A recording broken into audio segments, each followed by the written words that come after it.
আর একটা যদি পয়সা দিয়ে রাখেন যে আজান যেন শুদ্ধ হয়, আপনাকে 5,000 বেতন দেব, 5,000-এ মুয়াজ্জিনের আজান হবে, আল্লাহু আকবার আল্লাহু আকবার। কথা বুঝতে পারেননি?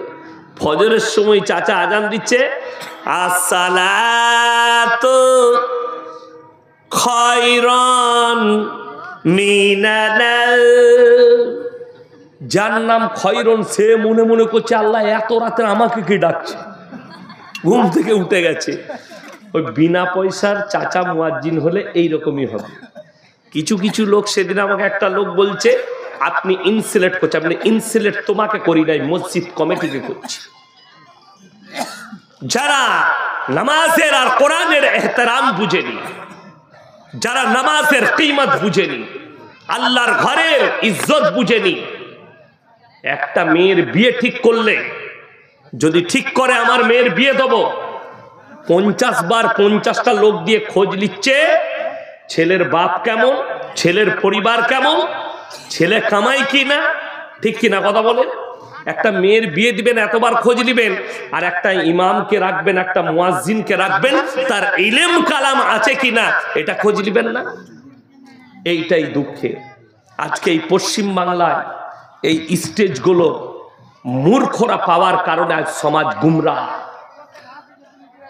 ইলম নাই, কোরআন হাদিসের জ্ঞান নেই, ইবারত পড়ার ক্ষমতা নেই, মুখস্থ করে বক্তা হয়েছে, সমাজ তাদেরকে ডাকছে, ডেকে তাদের কাছ থেকে দিন শিখার চেষ্টা করছে। আজকে অবস্থাটা ওইটাই। আমি মুর্শিদাবাদে এক জায়গায় বললাম, আপনাদের এই জলসার স্টেজের কাগজটা হচ্ছে কিয়ামতের আলামত। বললে কেন? মাদ্রাসার জলসা।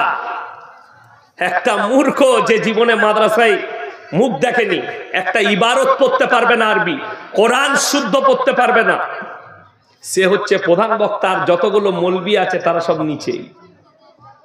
আমি বললাম এটা কিয়ামতের আলামত, অন্য কিচ্ছু না। আলেমরা বস থাকবে আর মূর্খরা সমাজকে দিন বুঝাবে। আলেম প্রতিবাদ করলে স্টেজে সেই আলেমকে লোক অপমান করতে চাইবে। জেনে রেখে দিবেন, সমাজ যখন এই আলেমের কদর করবে না, আল্লাহ ইলমের থেকে আগে বড় বড় আলেম দিকে দুনিয়া থেকে তুলে দিবে। এটা কিয়ামতের আলামত। আর মানুষ এমন লোকের কাছ থেকে দিন শিখবে, তার নিজস্ব দিন থাকবে না, সে লোককে যে দিনটা বুঝাবে গুমরাহি ছাড়া আর কিছু না, অন্য কিচ্ছু নয়।